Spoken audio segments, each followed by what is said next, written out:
How do you use your languages? Which ones do you feel are more in the foreground and which ones are more in the background?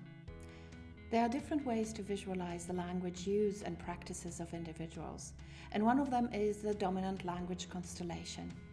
I quote Larissa Aronin, "It denotes the set of a person's most expedient languages functioning as an entire unit and enabling an individual to meet all their needs in a multilingual environment."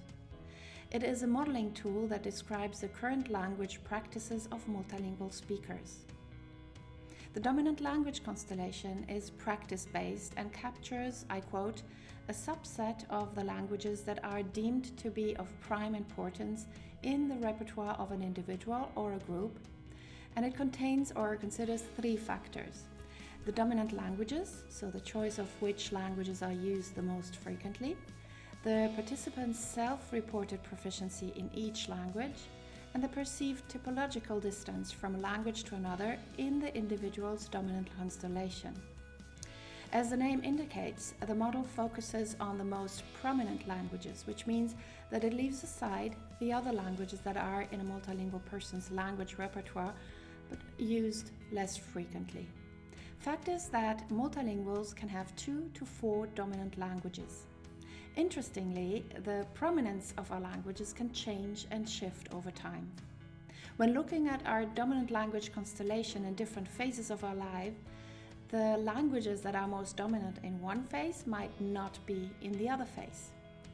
The way I like to use this model with my languages is exactly in a dynamic, non-static way. After all, language use is something that changes constantly from phase to phase, situation to situation, depending on what we talk about, with whom, where, and for what purposes. Our languages act like a team that helps us communicate effectively. We know that our languages are always somehow present or retrievable to some extent. The languages we use more frequently are those we are more confident using. But our language repertoire is more than the sum of the languages or the parts.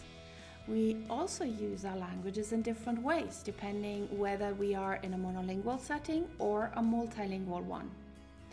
Now, the linguistic qualities and social functioning of a language are not the same when it is used in a constellation as compared to when it is used separately in a monolingual mode. I quote here again Larissa Aronin. So my Italian is important and dominant in Italian contexts, but when using English it might shift into the background. But constellation of some kind always assumes that the languages are in contact with each other, like a team, as I just mentioned, or like a system of planets or stars. What I find interesting is to find out what languages collaborate to help me express myself in a target language, but in a multilingual setting. This means that I can include, for example, other languages that those around me can also understand. Therefore, my dominant language constellation can adapt to different language constellations of the multilingual situation. What does this mean? If I am in a group of French and German speakers, but they also understand English and Spanish, these are all the languages that can be used. Same goes also for written language. When I write an email to a person with whom I share multiple languages, I have the option to use them all, even when the context is formal. Of course, I'd use formal expressions in both or all the languages and not mix the registers. We can even use the dead languages we learned, like Latin. Maybe not as frequently as the others, but when I'm looking for a saying or a quote or a maxim, Cita quisis philosophus mansisis sounds much better in Latin.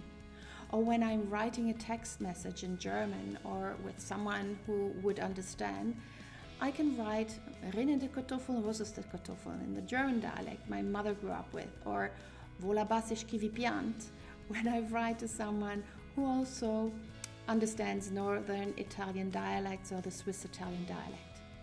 The dominant language constellation is a model that we can use to represent where our different languages are in any given moment, but also how they rotate, how they move.